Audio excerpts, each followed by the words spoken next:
국내 최고의 중국 전문가 성균관대 중국대학원 안유아 교수님 나와주셨습니다. 안녕하세요. 어서 오십시오. 네, 안녕하세요. 안녕하세요. 반갑습니다. 네, 반갑습니다. 네. 아, 이렇게 저 처음으로 대면하는 거예요. 교수님 사전에 많이 뵙고 알고 있었는데 지난번에 같이 했잖아요. 이렇게 직접 그때도 이렇게 했는데요. 아, 맞다. 둘을 기억 못하고 아, 죄송합니다. 나 가야 되겠네요. 아, 죄송해요. 무슨 말씀이신지 아, 당황스럽습니다. 네.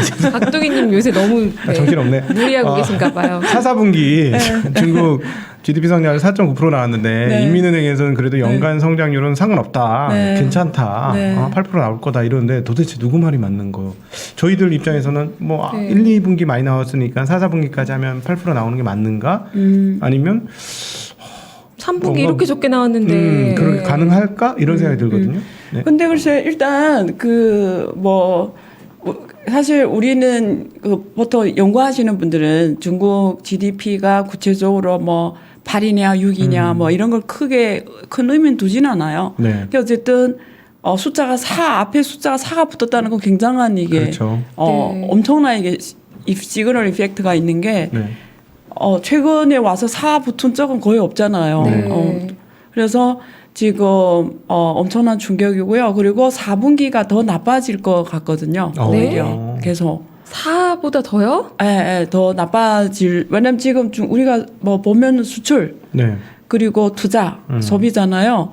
근데 지금 수출이 그나마 작년 하반기부터 지금 네. 수출이 엄청 증가했거든요. 그래서 수출이 좀 이렇게 괜히 나는 컨트리뷰션이 있고 그다음에 투자였는데 소비는 아예 완전 그냥 뭐 오히려 마이너스예요. 지금 네. 회복이 안 되고 있어요. 소비로는 절대 GDP 개인이 지금 안 되는 상황이기 때문에 주로 투자하고 수출이 어떻게 되냐인데 투자 중에 대부분이 고정자산 투자예요. 그 네. 고정자산 투자 중에 대부분이 부동산이거든요. 그동안에는 네. 그래서 네. 부동산이 전체 투자의 30%, 28%, 30% 정도 되는데 지금 부동산이 완전히 헝다 이 사태로 계기로 해서 지금 거의 뭐 얼어붙을 지경이거든요. 네네. 네. 그래서 4분기는 더 부동산이 안 좋아질 거예요.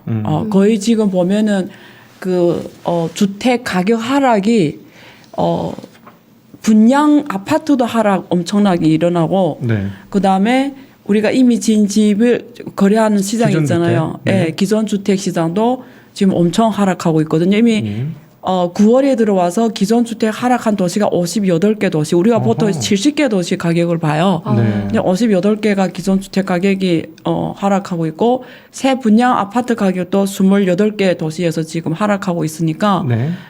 점점 더 하락할 거예요. 왜냐면 지금 기존 주택 매매는 아예 불가능해요. 왜냐면 지금 은행들에서 담보대출 안 해주거든요. 기존 네. 주택은 아예 지금 그렇지. 신규 할 수가 주택만 없는 거. 해준다면서요. 신규 주택만 해주는데 네. 근데 이번에 그래서 헝다 사태가 커질까봐 지금 다시 또 담보대출 해줘라. 지금 정책 네. 좀 이동은 풀고 있어요. 있죠. 풀고 네. 일을 해요. 지금 하얼빈 같은 이런 도시에서 먼저 움직이고 있고요. 그래서 하반기에는 4분기는 풀 수도 있어요.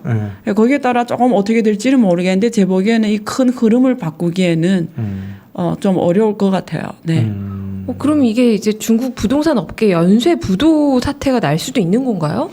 이미 그 헝다 사태 뭐 비슷하게 예를 들면河南 建业라고 하남성에서 가장 큰 부동산도 정부에다가 구조 요청을 했고 그리고 헝다 사태를 계기로 해서 지금 관련 그 계열사들 있잖아요. 계열사도 있고 또 관련이 같이 체인에 있는 기업들 네. 있잖아요. 밸류 체인. 예, 밸류 체인에 있는 기업들도 지금 다 왜냐면 이게 헝다가 그 자기 공급해주는 업체에 주로 어음으로 하거든요. 예. 바로바로 결제를 안 해줘요. 근데 그 어음을 지금 못 주면서 그 회사들이 어음을 못 받았으니까 또 자기네 그 하청업체에 또 어음을 못 주니까 연쇄적으로 그렇죠. 지금 관련 기업들이 부도를 나고 있고 그 다음에 지금 톱 20, 그러니까 상위 20대 부동산 재벌 기업들에서 지금 뭐 5개는 완전 거의 비슷하게 가고 있어요. 이미 몇 개 부동산 기업은 지금 벌써 1차 채권 부도를 내고 있고요. 예를 들면 화양예 뭐 이런 기업들.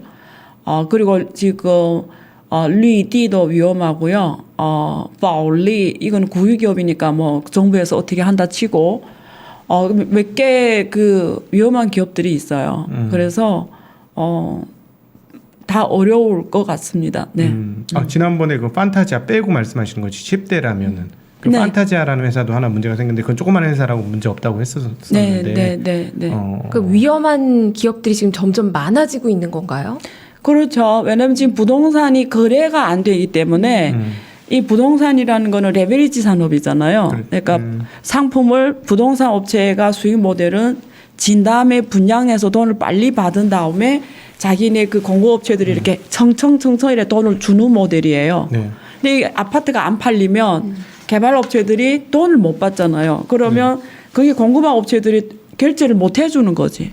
그러면 이게 보통 기업이 파산하는 게 적자 파산하는 게 아니라 흑자 파산할 때도 많아요. 네. 돈 버는데 파산을 해요. 네네. 이유는 단기 유동성이 끊어진 그렇죠. 거예요. 그러니까 사람이 평소에 되게 건강하다가 뇌출혈이 와서 갑자기 죽잖아요. 똑같은 거예요.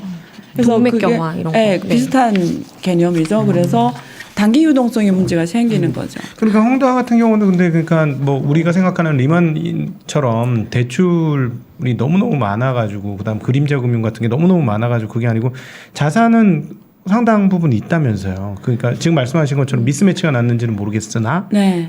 자산은 있는데 그러면 결국 정부에서 풀어주면 네. 해결되는 거 아닌가? 단기 유동성을 공급해주거나 그렇게 되면? 헝다는 지금 이미 인민은행에서 계속 침묵하고 있다가 분명하게 이미 자세 표현을 했어요. 그래서 인민은행에서 말하는 내용을 보면 표현이 되게 재밌어요. 그러니까 우리가 그 세계 기본 마지노선이 그렇죠. 있잖아요. 마지노선. 부채율이 네. 70% 레드라인. 넘으면 안 되고 네. 레드라인이 있잖아요. 네.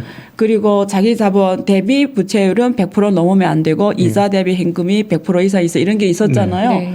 근데 그건 우리가 했지만 그렇다고 대출을 부동산 기업에 대출을 하지 말란 말은 안 했다 이렇게 변해요. 마지노선은 정리했는데 그렇다고 우리가 은행들 보고 대출을 하지 말란 말은 안 했어 이렇게 한 거예요. 그 말은 뭐죠? 이제 대출을 해결하는 해라. 말이거든요. 그렇죠. 예. 부동산 업체들에 대해서. 그래서 지금 좀 정책이 느슨해지는 건 있어요. 근데 헝다는 지금 연속으로 그 만기가 오기 때문에 내년이 더 많아요. 내년에 그 부동산 업체들이 달러 채권이 원금과 이자가 제일 많이 와요, 내년에. 결국 헝다는 매월마다 지금 상환해야 되는 거예요. 그러니까 뭐 이번에 그 달러 채권 8천만 넘는 달러 이자를 물었잖아요. 네네. 그러니까 정부의 스탠스는 이래요. 헝다한테 확실하게 알려줬어요. 어떻게 해라고. 일단 못 지은 집을 빨리 다 지어.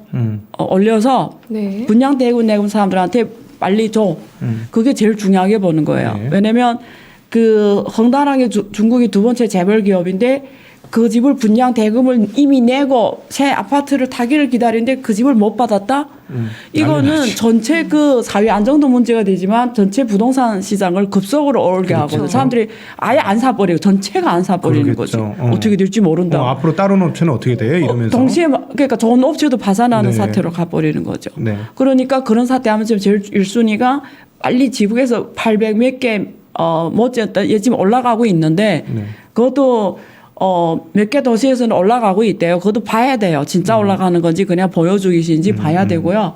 그다음에 이번에 그 8천만 달 넘는 이자도 갚은 게 정부에서 시자인한테 엄청 압력을 준 거야. 모든 방법을 도선해서도 빨리 그걸 분명히 갚아. 왜냐면 그 시그널 효과가 너무 큰 거지. 만약에 이번에 10월 23일에 한 달 유예가 된 거잖아요. 그렇죠. 그것까지 못 갚으면 끝내버리는 거잖아. 네. 신용이 바로. 네. 그렇죠. 그러니까 정부에서 헝다 시장한테 엄청난 압력을 준 거예요. 모든 예를 들면 쉬운 말로 하면 네 몸뚱이라도 팔더라도 갚아라는 식이니까 지금 어쨌든 했잖아요. 시장에 네. 좀 그래도 뭐 이 문제 해결되죠. 이런 기대감을 조금이라도 주게 하는 거잖아요. 네. 그래서 그렇게 하는 거고 그렇게 스탠스 하는 거고 그다음에 각 지방 정부한테는 이랬어요. 왜냐하면 헝다가 크기 때문에 각 지방별로 다 회사 있어요. 헝다. 그렇게 운영되거든요. 그래서 각 지방 정부한테는 확실하게 전달해서 내내 앞에 있는 비유를 들면 비유로 표현하면 내내 앞에 있는 눈은 네가 치워. 의사에 전달이 됐죠. 각 지방 정부한테 각 지방별로 헝다 문제를 해결하라는 거예요. 네 집 앞에 눈은 네가 치워라는 거야. 네. 그거 방법이 뭔지 네가 알아서 해결해. 예를 들면 이런 식의 중국 지방 관료들은 무조건 해야 되는 거잖아요. 네. 네. 그렇죠. 그러면 또 지방 정부는 내려가서 또 자기 무슨 방법인지 네가 알아서 어쨌든 문제 없게 만들고 이런 식이에요. 층층층층. 네. 결국은 확실한 거는 지금 그 헝다에 자산관리 상품 샀던 사람들 돈은 거의 못 받을 거예요. 그건 가장 후순위예요. 그래서 지금 1순위가 집을 올리는 거고요. 네. 그다음에 달러 채권을 될수록 갚아야 되는 거고 너무 시그널 효과가 크기 때문에 그다음에 은행들이 그 채권은 만기 연장이 가능하잖아요. 그래서 네, 그렇죠. 만기를 좀 줘라 이런 식으로 되는 거고 근데 결론은 어차피 정리가 될 거예요. 근데 중국식 표현은 요虚 정리, 그러니까 칭리, 그러니까 뭐 질서 있는 파산이거든요. 그러니까 네. 말해 시장이 샥을 주면 하면은 네. 이게 뭐 전체 경제가 흔들려 버리니까 앞에서는 문제 처리 잘 되는 것처럼 하는데 실제는 전체 방향은 정리하는 쪽으로 간 거죠. 네. 네. 그럼 중국 부동산 가격은 계속해서 내려갈 걸로 보시나요? 이게 그 아무리 이미 내려갈 거로 보는 게 아니고 네. 팩터가 이미 떨어졌다고요. 근데 그래도 이게 중국 경제, 그러니까 뭐 헝다나 다른 부동산 기업들은 어떻게 뭐 지방 정부가 말씀하신 것처럼 뭐 어떻게 해서든 수습을 한다 쳐도 중국 경제에서 그래도 부동산이 차지하는 비중이 높은데 그러면 그런 상태에서 경기를 받칠 수 있는 건가요? 중국 경제는 괜찮은 건가요? 근데 지금 더 중요한 문제가 또 나온 게 지금 부동산세를 갑자기 도입하겠다고 그렇죠. 했어요. 네.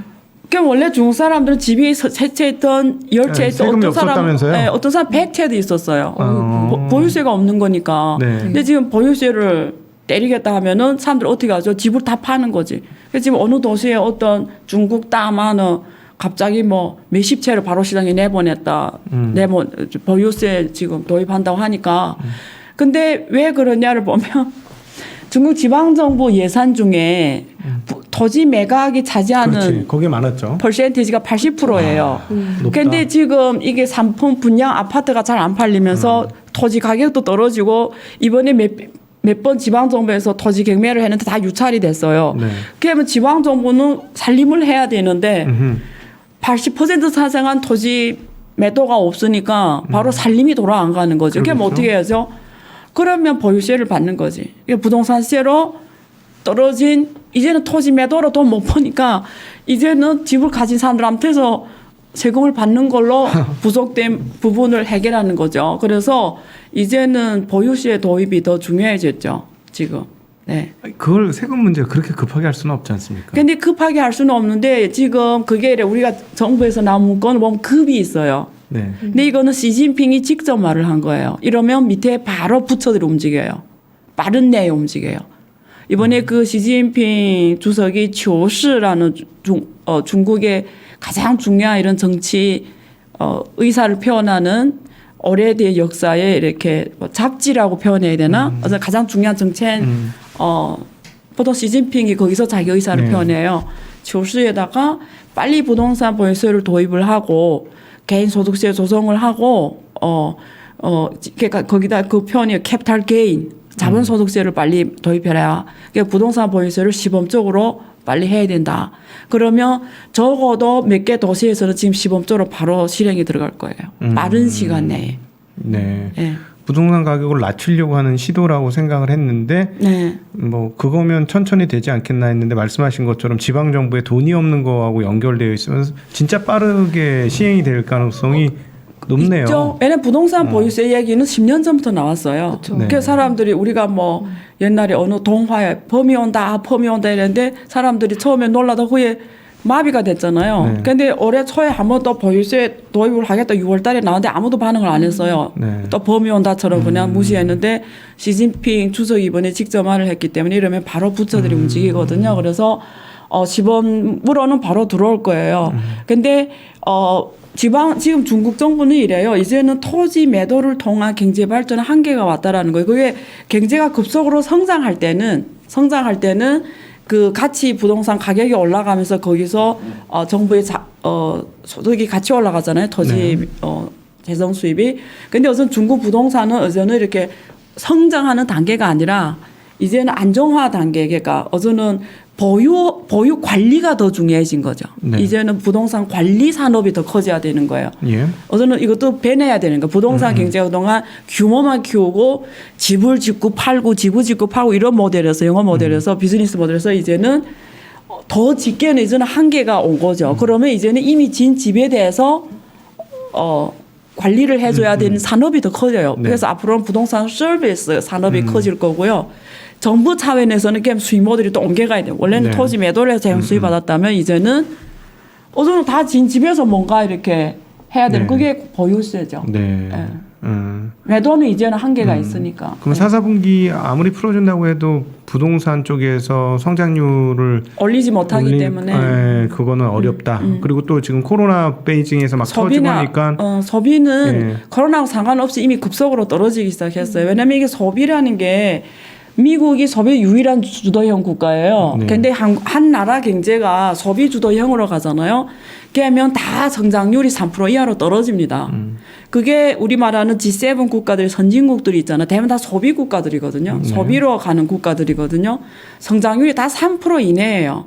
미국은 큰 나라잖아요. 근데 그 유럽 같은 GDP 규모가 크지 않은 나라들도 다 성장률이 3% 이내거든요. 네. 그러니까 무슨 말이냐면 한 개 국가 경제가 소비 주도형으로 가버리면 성장률이 3% 이내로 떨어져요. 네.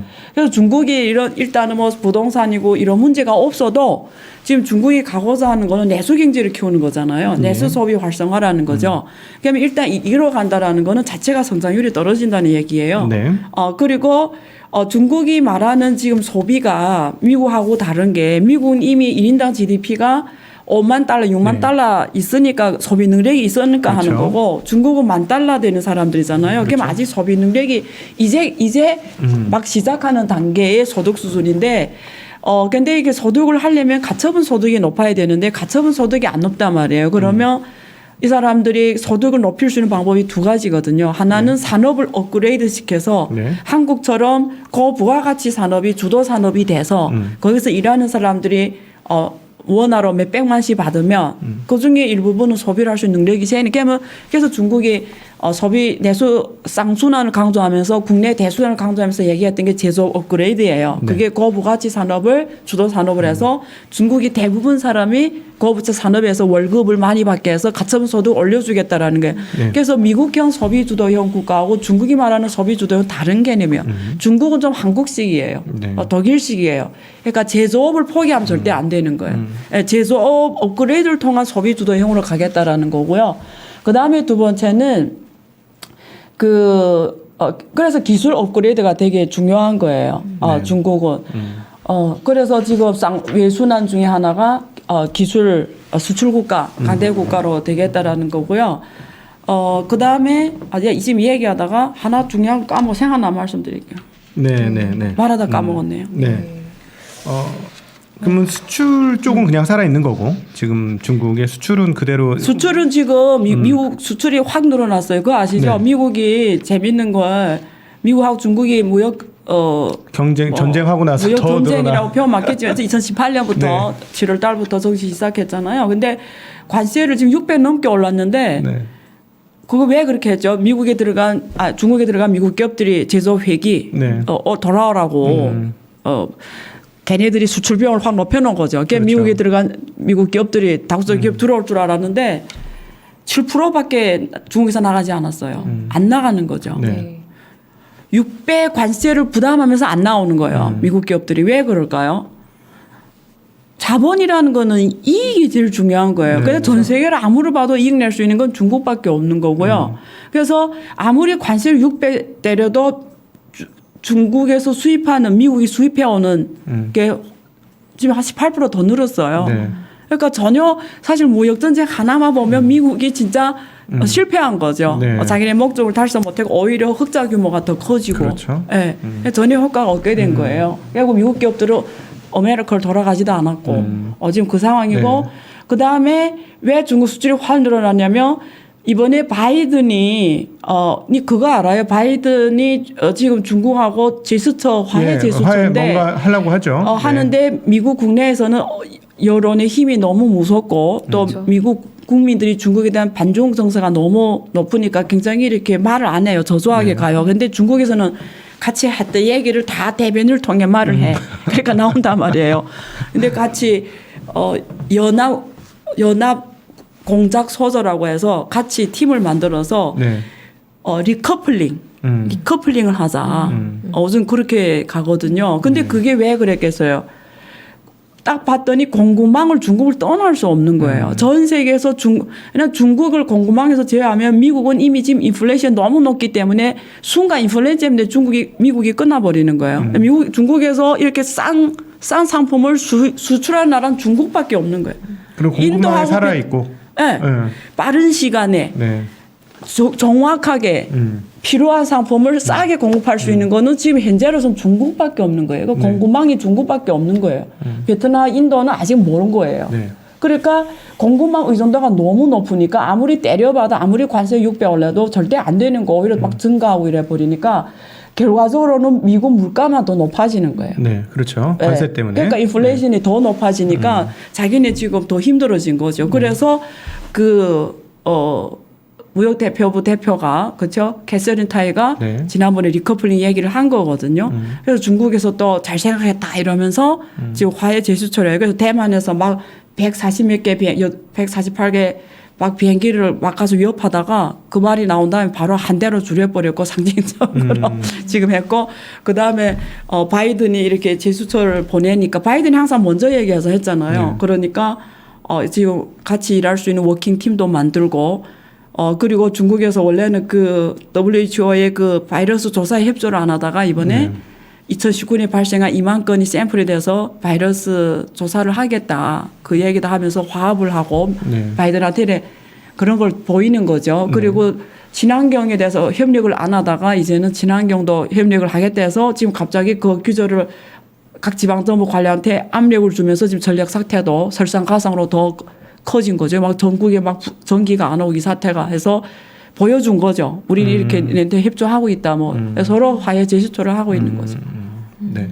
아니, 석탄 발전은 다시 돌리는 것 같아요. 하늘이 약간 뿌얘지는 거 보니까. 그러게요. 네, 네. 많이 안 좋아지고 있죠. 예, 지금 그래서 보니까 지금 막 돌던데. 네. 그 석탄 가격이 완전 고공행진을 해가지고요. 네. 작년 처음에 해도 톤당 400위안이던 게 지금 1,900위안 갔어요. 그래서 네. 지금 중국에 돈 있는 사람들이 무슨 장사하냐면 석탄 장사를 해요. 그래서 막 실제는 호주 석탄인데 막 우즈베키스탄에서 막 수입해 오는 걸로 해가지고 막 해상에서 FOB라고 해가지고 해상에서 서로 막 선적하고 그러면서 지금 그렇지만 석탄을 팔면 돈 엄청 버니까 네. 그래서 지금 러시아, 인도네시아에서 주로 네. 많이 수입을 하고 있지만 어쨌든 호주산도 어떻게 이름을 바꿔서 막 오고 이러거든요. 예. 그래서 지금 석탄이 너무 비싸게 올라가니까 전체 원자재 가격을 확 올려버리니까 네. 물가 압력이 너무 커버린 거죠. 네. 네. 네. 생산자 물가 10.7이나 나오고. 그렇죠. 네. 네. 그런 상황이죠. 그러니까 지금 미국과의 관계도 이 전력난이 한 몫을 한 거거든요. 그런 부분도 있었다. 네, 그러니까 네. 먼저 보여주기 식으로. 그렇죠. 막 전기 가면서도 얼마나 진실의 의사를 보여준 거잖아요. 네. 그 정도로. 예. 네. 그 얘기는 처음 들었네. 그러게요. 네. 네, 저 정말 처음 네. 들었네요. 네, 갑자기 그 동부 삼성이 전기 한순간에 가버리고 모든 게 이런 게 다 못 쓰고 이건 상상할 수 없는 일이잖아요. 예, 예. 네. 근데 전력난 말씀하셨으니까요. 그럼 이제 전력난은 이제 어떻게 된 건가요? 이제 앞으로는 이게 좀 지나가는 그래서 건가요? 지금 네. 그 동부 삼성이 막 민간용 전기가 얼마 안 쓰고 전체 소비량이 5%도 알찬지예요. 민간용은 주로 산업용이거든요. 근데 그 민간용이 전기 막 갔다라는 거는 엄청나게 사회적 문제잖아요. 그래서 사람들이 충격이 엄청 컸죠. 그래서 지금 중앙정부에서 지금 엄청 다시 또 엄청난 명령을 내려서 절대 이런 일이 없도록 해라. 그래서 각 성시별로 지금 해외에서 각자 문제를 찾고 있어요. 그러니까 수입 통로를 확보하는 거죠. 각 성시별로. 중국은 모든 게 다 지방정부별로. 중국은 이런 식의 중앙정부에서 방향만 제시해. 문제 해결은 내내 답은 네가 찾아. 이런 거예요. 그냥 알아서 해결해야 돼. 각 지방성시별 다 달라요. 답이. 네. 길림성은 러시아 가까우니까 러시아하고 뭐 우즈베키스탄 이런 데서 지금 노력을 해서 갖고 오려고 하고 북한도 지금 고민 중에 있고 근데 북한은 유엔 제재 때문에 네, 못 갖고 오죠. 못 석탄을. 갖고 오니까 네. 거의 뭐 지하 금 이런 걸로 할 수밖에 없으니까 좀 불안하잖아요. 그러니까 네. 주로 주변 국가에서 네. 어떻게 하려고 하는데 예. 네. 이야. 그렇군요. 네. 와. 그럼 지금 오늘 말씀해주신 게 이제 중국 부동산은 제가 생각했던 것보다는 더 안 좋은 상황이고 네. 그런데 뭐 나쁘지 않은 거는 미국과의 관계가 좀 좋아지고 있다. 지금 단계에서는 좀 네. 화해 제스처를 미국 쪽에서 훨씬 더 지금 보내고 있는데 미국 내에서는 늘 강경한 어조는 유지를 해요. 네. 맨 미국 지금 전체 국가적 컨센서스가 중국에 대해서 반중이니까 네. 바이든은 거기서는 뭐 대만 문제 이번에 뭐 대만도 자기네 지키겠다 이러고 막 그런 말만 하는 거예요. 근데 네. 뒤는 다르다라 우리가 그 다르다라는 거. 우리가 그 물속에서 헤엄치는 그게 뭐랬죠? 개인가 오리인가? 오리요. 오리 맞죠? 네, 오리. 위는 되게 평온해 보이는데 밑에서는 이렇게 엄청나게 움직이잖아요. 네. 미국이 문제가 지금 그렇다는 거죠.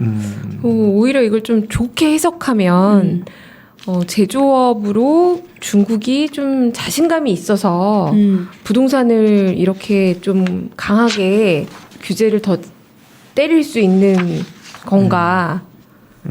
내수가 좀 위축되더라도 그거 그렇게 보는 것보다 네. 이제 그 부동산 들어간 돈을 내오지 않으면 네. 그러니까 선택이 없었다라는 거예요. 돈이 계속 부동산에 가게 돼서 부동산 가격만 계속 미국은 반대 미국은 증권 가격만 계속 주식이 풀어가는 많이 올랐죠. 푸는 돈이 다 증권 시장으로 가. 그래서 계속 지수가 올라가잖아요. 그래서 그 실러의 우리가 퍼로 말하잖아요. 퍼가 네.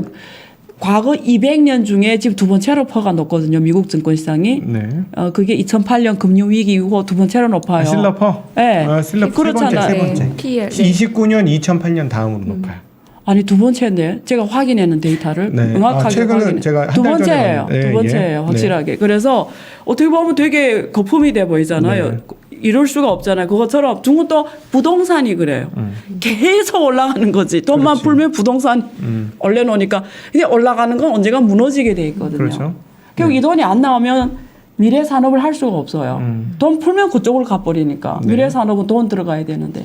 근데 미국이 또 중국의 기술을 지금 억제하잖아요. 원천 기술 수출. 그럼 자기들 개발을 해야 되는데 돈 안 투자하고 어떻게 해요? 선택이 제가 아닌 여쭤보고 싶은 거죠. 거는 부동산이 중국 경제에서 차지하는 비중이 거의 30% 큰 산업을 지금 누르고 있는 거잖아요. 그런 상황에서 근데 그래도 지금 한 게 아니고요. 네. 2018년부터 그렇죠. 오랫동안 이미 조정을 예. 시작을 했는데 지금 좀 예. 심해지고 있는 거잖아요. 어떻게 보면 이제 헝다와 막뭐 왜냐면 심해지기보다 기준을 높이지 않으면 말을 안 들으니까. 네. 그렇죠. 한국 똑같잖아요. 네. 정부하고 시장 다리 네. 간다고요. 이제 나빠지는 게 있고 그다음에 제조업이 좀 좋아질 여력이 더 좋아질 여력이 있는 건데 중국 전체적으로 놓고 보면 좋게 봐야 되는지 나쁘게 봐야 되는지 단계는 샥이죠. 그렇지. 단계는 안 좋고요. 네. 근데 지금 조금 포지티브한 게 미국이 좀 시간을 벌어주고 있다. 원래 미국하고 더 관계가 나빠지면 대외 갈등도 커지고 대내 갈등 커지면 이게 정부의 공간이 없어지는데 대내 문제는 지금 심각해지는 건 맞아요. 네. 내년에 훨씬 더 심각할 거예요. 근데 대외는 좀 완화되고 있는 거죠. 왜냐하면 네. 이번에 몽환조도 보냈고요. 근데 네네. 왜 보냈을까요? 뭔가 있었다라는 그렇죠. 거죠. 네. 예, 뭔가 뭐 대만 문제하고 뭐 미래 기술이나 이런 쪽에서 뭔가 왔다 갔다 한 게 있었기 때문에 네. 그런 게 있죠.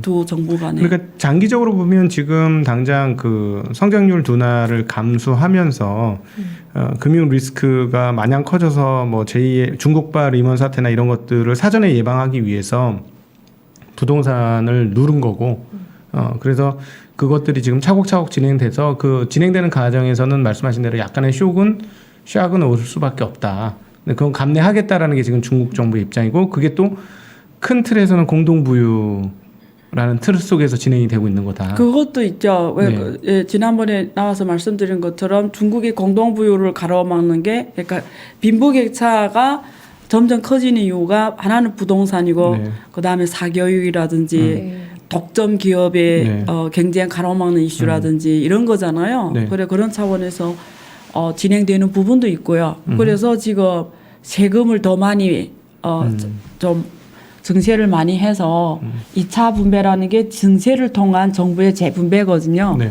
그래서 증세 소득세를 많이 받겠다라는 거예요. 중국이 없었던 부동산 보유세, 상속세, 그렇죠? 이런 것들을 지금 다 도입을 하겠다라는 거예요. 세목을 많이 그게 2차 분배라고 하거든요. 예.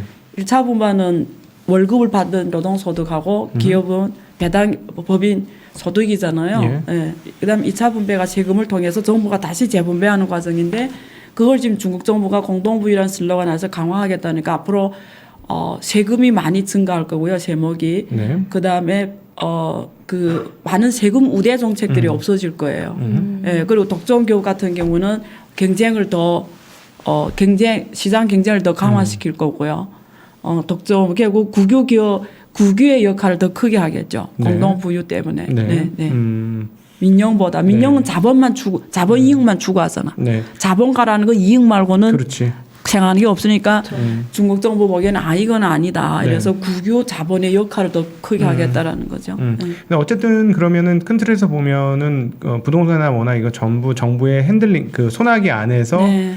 약간 소나기를 빠져나갔다 들어왔다 할 수는 있지만 네. 소나기 안에 있을 것이다라고 봐도 그러니까 즉 시간이 지나면 그 충격파는 조금씩 가라앉을 거다라고 해석하는 게 맞겠네요. 네, 지금 일단은 분양받은 아파트를 무조건 올리져라. 네. 모든 방법을 동원해서 해라고 하니까 지금 딱 임무가 떨어져 있으니까 해야 되잖아요. 네. 그게 있다 되면 중국 국민에 대한 샥은 좀 안정이 될 거 아니에요. 근데 그거는 헝다가 청산하는 거 상관은 없어요. 예. 중국이 제일 걱정하는 거는 헝다를 걱정하는 건 아니에요. 네. 얘네는 당연히 이제 정리를 해야 된다고 생각해. 근데 얘네 정리 때문에 전체 부동산 시장이 순간 얼어버리는 거는 그건 완전 부동산 경착륙이잖아요. 네, 그렇죠. 경제 경착륙이잖아요. 이거는 용서 못 한다라는 거지. 그래서 지금 그게 중심으로 질서 있는 파산을 시키겠다는. 그러니까 네. 시간을 길게 갖고 가면 그렇지. 사람들이 느끼지 못하는 거지. 그렇지. 네. 그게 지금 전략이죠. 네.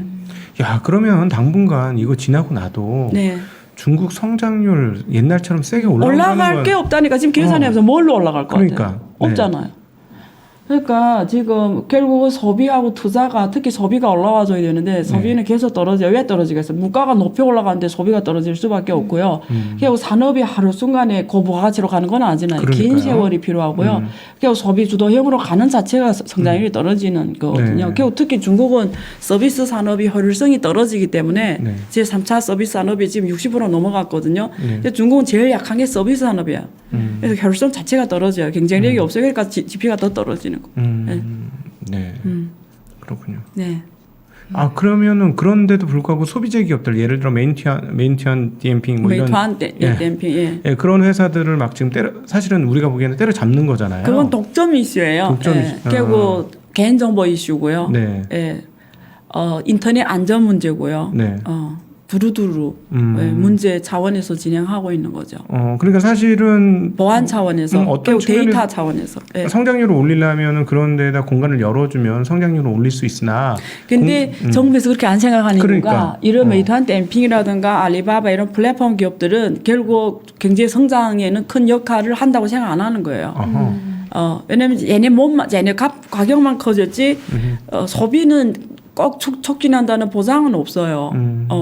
왜냐면 오히려 그 중간상들을 다 죽여버리는 거잖아요. 플랫폼이 나오면서. 그렇지. 그건 그렇지. 왜냐면 우리가 온라인으로서 구매할 땐 딱 그것만 구매하잖아요. 근데 현장 갈 때는 가면서 교통 버스를 타지.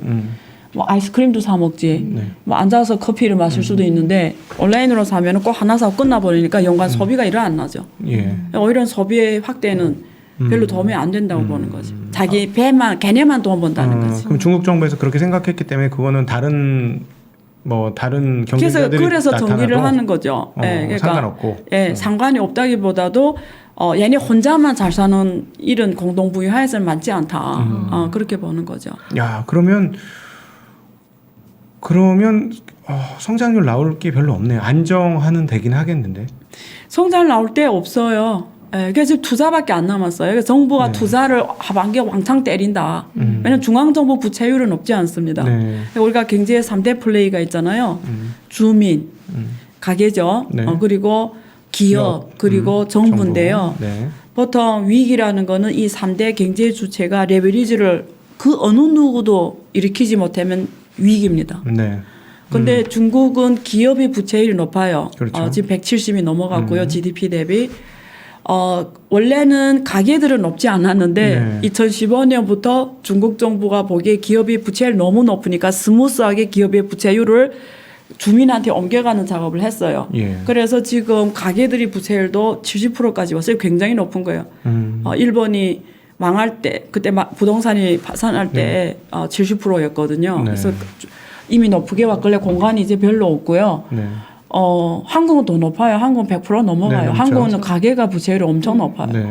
근데 중앙정부 부채율이 지금 50% 안 되거든요. 네. 그래서 정부가 공간이 있는 거죠. 그럼 정부가 레버리지를 켜가지고 투자를 미래 산업 뭐 5G, 6G 뭐 신형 인프라, 신형 도시화 이런 거 하는 거 외에는 네.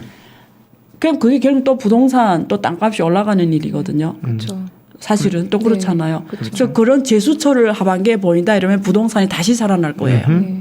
그럼 또 부동산 경제가 갈 거예요. 그럼 네. 중국은 지금 딜레마에 빠진 거예요. 그러네요. 그렇죠. 예, 이게 근래 부동산을 잘못하면 나라가 망합니다.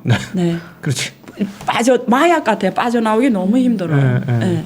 그러면 결국은 이제 앞으로 중국을 바라볼 때, 중국 시장을 바라볼 때 결국은 그 누구보다 이미 지난 몇 개월 동안 그랬습니다만은 중국 정부의 입을 봐야 되겠네요. 계속. 그렇죠. 그래서 어느 순간에 일단 지금 11개 육중전회가 오잖아요. 그렇죠. 제가 지난번에 와서 말씀드린 것처럼 역사 계리가 지금 나오기로 했어요. 그래서 지금 저안이 지금 나왔고요. 역사 검토- 계리가 뭡니까? 지난번에 여기서 안 했나요? 제가 했는데 여기서 제일 처음에 해준 것 같은데 제가 나온 것도 모르니까 제가 말씀하면 네? 다시 한번 제가 나온 까먹었으니까. 것도 지금 기억 못 까먹었으니까 하시니까 다시 한번 해주세요, 빨리. 제가 삐집니다 그러면 네. 그 역사 결이라는 게 있어요. 결의. 네, 결의. 그 중국 공산당이 이렇게 1921년에 만들어서 100년이 됐잖아요. 그렇죠. 내려 중간중간 이렇게 어떤 우리가 인생 가다가도 헷갈릴 때 있잖아요. 내가 지금 제대로 가고 있는지 뭐 이런 시점이 온단 말이에요. 그렇죠. 기업도 이렇게 잘 오다가 어느 순간 갈등을 겪는 단계에 와요. 네. 이렇게 전체 점검해야 되고 그거 비슷한 개념인데 그럴 때마다 역사 결의를 해요. 예. 그래서 예를 하나 들면 78년에 계획 개방하고 그때 중국은 완전한 사회주의, 북한처럼 완전한 사회주의에서 그때는 처음에 시장 경제라는 표현을 안 썼어요. 시장이랑 자본주의 우리 그때 표현 자본주의 썩은 나쁜 개념이라고 봤기 때문에 누가 감히 시장주의란 말 못해요. 네. 그래서 그때 상품 경제라고 표현했어요. 예. 그 말은 시장 요소를 도입하겠다라는 거죠. 그래서 사람들이 헷갈린 거죠. 도대체 중국은 어디로 가냐? 네. 자본주의로 가냐? 사회주의로 가냐? 헷갈릴 때 역사 계리를 만듭니다. 그래서 등소평의 전체 발전 이 슬로건이 공산당의 메인 슬로건으로 되는 거예요. 아무리 공산당이 독재라고 해도 또 그 안에서 또 같이 컨센서스를 갖고 가야 끌고 가는 거니까. 네. 그래서 공산당 내부에서도 헷갈리는 거죠. 앞으로 중국은 사회주의라고 했는데 왜 상품 경제를 도입하지? 막 이런 식으로 막 혼란이 오는 거예요. 정체성 혼란. 도대체 우리는 어디로 뭐 이런 식. 그때 경제가 엄청 시하게 옵니다. 네. 그래서 그 이후에 그 92년에 남순 강화라는 게 나오는데 사람들이 헷갈리는 거죠. 근데 어쨌든 80년대에 초에 그 역사 결의가 제2차 역사 결의가 있는데 그때 해결했던 게 등소평의 계획 논리가 공산당의 확고한 논리로 자리 잡는 거죠. 그래서 지금까지 고속 성장을 온 거거든요. 네. 근데 지금 또 그 단계 온 거예요. 공산당이 지금 시진핑 지도부가 2012년에 올라와서 그러니까 중국은 짱저민 시대, 강태민 시대 그때 사회주의 시장 경제라는 걸 헌법에 딱 해가지고 거의 시장이 중심으로 분배 역할을 해왔고 중국식 세계적 부자가 나온 게 짱저민 10년과 후진토 10년, 20년이 다 나왔어요. 네. 지금 여러분이 아는 중국의 거부들은 다 이 20년 동안 왜 민영기업이 세계적 부자가 된 거죠. 네. 방대한 국내 시장에 기반해서 그게 딱 20년 일이거든요. 짱저미하고 후진토. 네. 그래서 사람들이 너무 지금 시진핑 지도 보기에는 너무 우쪽으로 간 거죠. 이제는 시장이 확 커지면서 민간 기업들이 확 커지면서 마이 같은 거는 세계에 나가서 대통령보다 더 대우를 받는 이런 날이 온 거죠. 네. 그러니까 정부 말빨이 잘 안 서는 거죠. 그래서 시진핑 지도부가 올라와서 한 일은 너무 우쪽으로 간 걸 좌쪽으로 끌어들이는 일을 하고 네. 그래서 바로 국유 자본이 그러니까 공산당이 자본가가 되는 네. 이런 논리를 펼칩니다. 그래서 지금까지 이렇게 온 거죠, 사실은. 네. 예. 근데 지금 또 이게 공산당 내부에서 서로 지금 중국의 경제학자들도 두 파로 나눴어요. 성장이 우선이라는 경제학자가 있냐면 네. 아직도 시장의 역할을 더 키워야 된다고 주장하는 사람들이 있고 또 일부분은 이제는 시장이 너무 컸기 때문에 빈부격차가 너무 커지면서 이대로 가다가는 미국식으로 1대 99% 빈부격차가 생기면 중국은 14억 인구 국가이기 때문에 감당을 못한다. 네. 사회 안정이 바로 문제가 되고 위기가 온다. 그러니까 지금 이쯤에 빨리 차를 돌려보내야 된다. 그러니까 두 파가 나뉜 거예요. 네. 경제학자들도 난했고 공산당 내부에서도 날린 거야. 네. 우리는 어디로 가야 되냐. 지금 예. 이 상황이니까 제3차 역사 결의가 나오는 거죠. 이미草案이 발표가 됐고요. 지금 토론하고 있고 이번 육중전에서 최종 네. 중국말로 띈 거 최종하고 그다음 그게 내년 20대 중국 공산당 전국대회에서 토론 이조로 되고 미래 또 몇십 년 발전을 결정할 거예요. 예, 예. 그래서 역사 결의를 들여다봐라 지금 그 얘기한 거고요. 뭐 오늘은 그 내용 풀지는 않겠는데 네. 어쨌든 그처럼 지금 중국 정부가 미래 발전에 있어서 어디로 가야 되는지 가장 중요한 시점에 왔어요. 네. 예, 근데 장저민과 후진토 시대의 시장 중심으로 선불원 네. 하면서 누적돼 왔던 문제들이 시진핑 10년에 계속 터지기 시작했던 거고 네. 지금 가속화되는 거죠. 네. 예, 근데 이걸 정리 안 하고 가면은 더 가기가 힘든 부분은 있죠. 그렇죠. 예, 네. 그런 상황이 지금 이루어지고 있는데 그렇죠. 이게 잘 해결하면 중국이 정말 세계에서 어떠면 우리 경제학에서도 교재 적을 만한 그렇죠. 중국식 경제 이론이 나오는 거 여기서 실패하면 멕시코처럼 어떤 함정에 빠지면 결국은 또 실패하는 거죠. 그래서 중국 자체 얘기로 하면은 인류 역사 누구도 가보지 않는 길을 우리는 가고 있다 이런 얘기를 하거든요. 네. 그렇지. 자본주의 시장 경제와 사회주의 계획 경제가 결합하여서 네. 처음 걸어가는 길이잖아요. 가장 바람직한 길을 우리는 만들어냈다라고 네. 자랑할 수 있는 상황이 네. 올 수도 있는 거죠. 그렇죠. 네. 네. 지금 그러면서 지금 가장 중요한 시점에 지금 서 있는 겁니다. 네. 이 역사적 순간에 시진핑이라는 사람이 주석으로 있는 거고 지금 의사결정을 어떻게 하냐에 따라서 중국의 미래 20년, 미래 50년 네. 결정이 되는 거죠. 네. 네. 제가 지금까지 교수님 뵀던 시간 중에 네.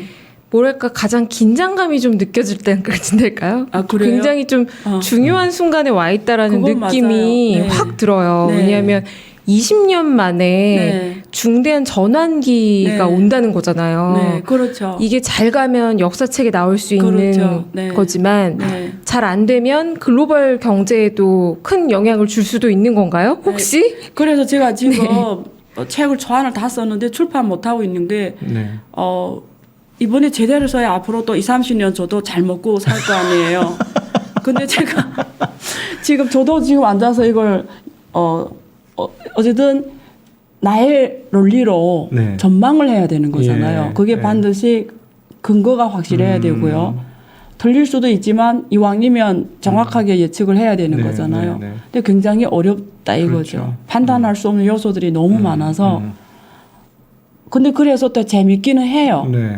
그래서 오히려 이 학구심이라고 하나 그걸 더 불러일으키긴 합니다. 네. 왜냐하면 지금까지 교재에서 안 나오는 이런 길을 가고 있기 때문에요. 그렇죠. 네. 그러니까 사실은 시장에 맡겨놓으면 알아서 한다라고 했었는데 그것이 시장 실패가 아주 반복적으로 그렇죠. 그건 나왔지 이미 않습니까? 위기로 계속 표현되잖아요. 그러니까 그건 이미 자본주의의 하나의 네. 병폐로서 계속 그렇지. 지속돼 왔던 거고. 사실 뭐 지금 상황에서 한 네. 5년만 네. 중국 그 부동산 엑셀 더 밟았으면은 네. 제2의 리먼 사태 중국에서 터졌겠죠. 네. 뭐 거의 그 불보듯 뻔한 거였으니까. 네. 그러니까 여기서 이제 틀어서 우리는 리먼 같은 데 상황 안 당하면서 계속 경제가 꾸준히 성장할 수 있다. 이걸 보여줘야 되는 입장이니까. 그게 제조 업그레이드예요. 예, 제조업 업그레이드. 제조 강국으로 가는 거예요. 그래서 우리가 국가가 가는 순서를 말하면 1단계 무역 대국이에요. 네. 근데 이미 2011년에 실현을 했고요. 지금 5조 달러 넘는 세계에서 최대 무역 대국 1위입니다. 네. 두 번째 제조 강국이에요. 근데 중국은 제조 대국이에요. 근데 네. 강국은 아니에요. 네. 그래서 지금 강국으로 가겠다라는 거고요. 그 다음에 금융 강국, 군사 강국이거든요. 네. 그래서 이런 순위죠. 그걸 지금 그 길을 지금 가고 있죠. 근데 생각대로 가냐는 다른 문제죠. 네. 사실은 거기에 이제 네. 미국이 굉장히 큰 장애물로 역할을 지금 하죠. 등장을 한 거고. 관계가 되게 중요해지는 거죠. 네. 네. 그리고 어쨌든 그럼 투자 시계열로는 이렇게 되네요. 중국 정부가 하고 싶은 쪽의 자원 배치가 굉장히 많이 되겠네요. 그러면 네. 그래서 이- 제가 표현을 어떻게 했냐면 과거 등서평은 선불원이라고 해서 검은 고양이든 하얀 하얀 고양이든 고양이든. 쥐만 잡으면 네. 된다 이렇게 표현하기 선불원이잖아요. 네. 근데 시진핑이 공동부유로는 이제 검은 고양이는 쥐를 잡으면 안 돼. 하얀 쥐만 잡아. 하얀 고양이만 잡아. 검은 고양이는 쥐를 잡으면 안 돼. 물러가. 하얀 고양이만 잡아. 이렇게 네. 하는 거고 그리고 아무 쥐나 잡으면 안 되고 내가 잡아라는 쥐만 잡아. 이게 공동 부유론이라는 거지. 네, 그러네요. 네. 네. 예. 아, 잘 들어야겠네요.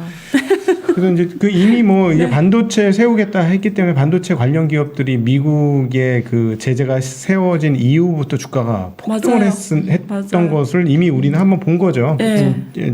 중국 당국이 무슨 얘기를 하는지가 투자에 있어서 너무너무 중요하다. 네. 그러니까 앞으로도 당분간 계속 그럴 것이다. 그래서 잡아라는 쥐로 가면 됩니다. 네, 네, 그렇죠. 네. 반대로 가면 아니 큰일 근데 중국 나거든요. 사람은 진짜 일사불란하게 움직이는 것 같아. 지금 전기차 이러니까 전기차 관련 기업들이 26만? 전 그거 듣고 너무 놀랐어요. 그래서 야.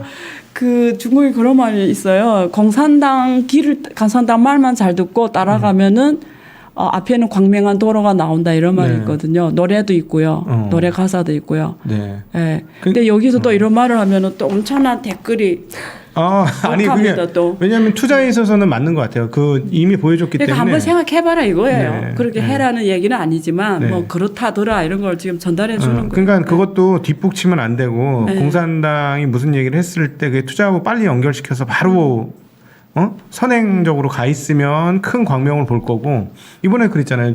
사실 반도체 초기에 투자한 맞아요. 사람들은 지금 어마무시한 맞아요. 수익을 냈으니까요. 맞아요. 네. 그래서 앞으로도 중국은 지금 그렇게- 반도체는 무조건 중국이 강국이 돼야 되는 거예요. 선택이 아니라 필수입니다. 그래서 네. 반도체 쪽에서도 중국이 없는 게 있어요. 아예 없죠. 제로. 시장 점유율이 제로인 게 하나 시스템 반도체하고 LSI. 하나는 네. 장비. 장비 이 두 없죠. 개는 아예 없어요. 장비 없죠. 네, 네. 그래서 이걸 국산화해야 되는데 갈 길이 너무 멀고요. 그래서 지금 제3세대 반도체 쪽에 엄청나게 지금 투자를 하고 있고 3세대 반도체 핵심이 소재예요. 네. 지금 모두 5G, 6에 다 들어가는 소재, 화물 반도체라든가 네. 이런 것들이 되게 중국에서는 국산화 좀 하고 강국이 될 가능성이 높죠. 네. 그거 틈새에서 잘하나? 할 수밖에 없는 틈새에서. 네. 네. 여하튼 이 반도체를 중심으로 세계 문명의 대전이 지금 일어나고 있는 그런 시대에 우리가 살고 있어서 네. 나중에 왜 보면 이걸 역사로 기술할 수 있지 않을까. 그거 아세요? 우리 과거 오펙 국가들은 석유를 파는 국가들을 오펙 국가라고 했잖아요. 네. 그래서 석유만 없으면 공업화 시대에는 나라가 돌아갈 수가 없잖아요. 그렇죠. 네. 그래서 오펙이 힘이 되게 컸잖아요. 네. 그래서 달러를 석유에 네. 매칭시켜서 석유 달러라고 하잖아요. 그래서 기초통화 역할을 해온 거고. 근데 미래의 오펙은 배터리, 반도체예요. 그럴 것 같아요. 다행인 거는 굉장히 감사한 거는 한국이 이 두 개가 다 잘합니다. 네. 앞으로 더 잘해야 돼요. 더. 네. 네, 그래서 너무 감사한 일이죠. 네. 네네. 예. 아 정말 오늘 굉장히 밀도 있는 시간이었어요. 네. 저 질문 하나 있는데요. 네. 그럼 중국 정부가 올해 계속 규제했던 플랫폼 기업들 그 일자리를 파괴하는 네. 플랫폼 기업들은 네. 그러면 공동부유 컨셉에서는 계속해서 투자하면 안 되는 기업들인가요? 그렇죠. 거기는 조심을 해야 돼요. 뭐 주가가 낮다고 해서 결국 플랫폼 기업은 이미 빵이 커질 대로 커졌어요. 네. 그거 아세요? 애플 핸드폰 있잖아요. 스마트폰 이것도 이제는 성숙 산업이에요. 네. 이머징 산업이 아니고. 그러니까 어제는 그 자체 빵을 키워서 ROE를 계속 높게 가져가는 한계가 왔어요. 그러니까 새로운 또 비즈니스를 만들어야 계속 갈 수가 있어요. 네. 그것처럼 플랫폼 기업들은 중국 플랫폼 기업이 이미 가입 인수가 다 12억, 14억의 인구잖아요. 거의 다 가입할 사람 했다고 보면 돼요. 그러니까 자체가 한계가 있고 그래서 우리는 새로운 다른 섹시한 산업으로 고민을 해야죠. 근데 그렇게 봐야 되지 않을까요? 저는 중국 빅테크는 이렇게 보이더라고요. 네. 일단 투자 지주회사 네. 워낙 동남아나 뭐 그랩이나 이런 데도 맞아요. 많이 들어가 네. 있지 않습니까? 네. 그러면 주주들이 대부분 중국 사람들이에요. 그러니까 네. 중국 거의 다 입장 투자를 했어요. 중국 입장에서는 이런 해외 투자의 전초 기지로서 빅테크를 인정하는 거는 유지되지 않을까 하는 생각도 들던데요. 그거는 웰컴이죠, 뭐. 그러니까. 근데 문제는 지금 미국이 저렇게 동맹 국가들하고 연합을 음. 하면서 어제도 표면상에는 중국을 경쟁자로 규명하기 때문에 외국 그 나라 입장에서는 좀 이왕이면 다른 자본이 왔으면 이런 분위기는 있죠. 네. 한국이 사실은 다 인수를 해야죠. 한국 자체 시장이 작잖아요. 네, 그렇죠. 그래서 해외에 나가서 그 플랫폼 기업들이 대주주가 돼야 한국이 경제 용토가 커지는 거죠. 네, 네. 특히 미래 디지털 경제에서는 네. 무조건 이제는 국경이 의미가 없잖아요. 이제는 디지털 경제에서는 세계가 하나의 시장입니다. 네. 블록체인이 가장 큰 의미도 거기 있어요. 블록체인 자체가 국제화 시장이거든요. 네. 예. 네. 네. 또 궁금하신 점 네, 있으신가요? 아니요. 오늘도 좋은 말씀 해주셨는데 그래도 다음번에 그 네. 앞서 얘기하시려고 하다가 안 하신 게 있어요. 이번 이제 결의의 구체적인 내용을 가지고 한번 밀도 있게 또 토론을 한번 해봐야 될 것 같습니다. 저도 저는 공부를 교육을 좀 더 해야 해야 해드릴 거예요. 교육을 못 하는데 어떻게 해드려요? 그래도 오늘 오늘 보고 아니, 계신 결의 얘기 안 하신 것 같아요. 오늘 처음 들은 것 같아요. 보고 계신 투자자분들께 시청자분들께 요거는 꼭 기억해라라는 한 말씀 해주신다면요. 저희가 이거는 꼭 기억하겠습니다. 저를 꼭 기억해 주세요. 교수님 모두 다 알고요. 제 그 플랫폼에 나가서 한 번 더 해줬는데 저를 꼭 기억해 주세요. 네, 알겠습니다. 네. 네. 네, 오늘도 귀한 시간 내주셔서 정말 감사합니다. 네, 성균관대학교 안유화 교수님이셨습니다. 감사합니다. 네, 감사합니다. 고맙습니다. 네.